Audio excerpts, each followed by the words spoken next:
வானில் பறந்து கொண்டிருந்த ஆஸ்திரேலிய நாட்டு போர் விமானங்களின் குறுக்கே சென்று பயம் காட்டியுள்ளது சீனாவின் போர் விமானங்கள். அடுத்தடுத்து தீப்பொறிகளையும் ஜெட் விமானங்கள் உமிழ்ந்துள்ளது. நடுவானில் என்ன நடந்தது பார்க்கலாம்.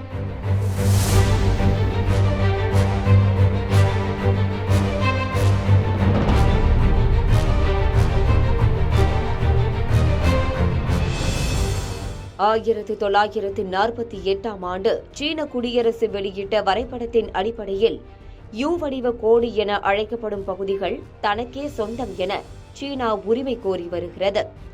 இதற்கு முக்கிய காரணம் தென்சீன கடலில் அதிக அளவில் நிறைந்துள்ள கனிம வளங்கள்தான். தென்சீன கடற்பகுதியை சீனாவின் அண்டை நாடுகளும் உரிமை கோரி வருகின்றன. இந்த விவகாரம் பூதாகரமாக வெடித்த நிலையில் சர்வதேச நீதிமன்றம் தலையிட்டது. சீனா உரிமை கோருவதற்கு எந்த அடிப்படை முகாந்திரமும் இல்லை என கூறியது. ஆனால் சீனா தொடர்ந்து தென்சீன கடல் பகுதி தங்களுக்கு சொந்தம் என உரிமை கோரி வருகிறது. இந்த நிலையில்தான் கடந்த பிப்ரவரி மாதம் தென்சீன கடலில் வழக்கமான கண்காணிப்பு பணியில் ஆஸ்திரேலிய விமானப்படையின் P-8A விமானம் ஈடுபட்டிருந்தது. அப்போது அங்கு பறந்து வந்த சீனாவுக்கு சொந்தமான J-16 போர் விமானம் ஆஸ்திரேலிய விமானத்தின் முன்னால் சென்று தீப்பொறிகளை கக்கியது. சீனாவின் இந்த நடவடிக்கை பாதுகாப்பற்றது, இது இரு தரப்புக்குமான உறவை பாதிக்கும் என ஆஸ்திரேலியா குற்றம் சாட்டியது.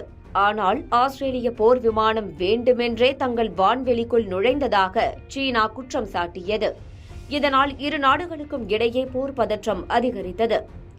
இப்படி பரபரப்பான சூழலுக்கு மத்தியில் கடந்த ஞாயிற்றுக்கிழமை தென்சீன கடல் பகுதியில் ஆஸ்திரேலியாவின் ரோந்து விமானம் பறந்து கொண்டிருந்தது. இந்த விமானத்திற்கு எதிரே பறந்து சென்ற சீன போர் விமானம் தீப்பிழம்புகளை வெளியிட்டபடியே பறந்து சென்றதாக ஆஸ்திரேலியா மீண்டும் குற்றம் சாட்டியுள்ளது. ஆஸ்திரேலிய ஜெட் விமானம் தான் சீனாவின் வான்வெளியில் சட்டவிரோதமாக ஊடுருவியது என்றும் அதனை உடனடியாக வெளியேற்ற வேண்டும் என சீனா கூறியுள்ளது. அதே சமயம் ஆஸ்திரேலிய போர் விமானம் சீன இறையாண்மையை மீறுவதாகவும் தேசிய பாதுகாப்பிற்கு ஆபத்தை ஏற்படுத்துவதாக உள்ளது என சீனா எச்சரித்துள்ளது. சீனாவின் இந்த அத்துமீறல் இரு நாடுகளுக்கும் இடையே போர் பதற்றத்தை அதிகரிக்க செய்துள்ளது.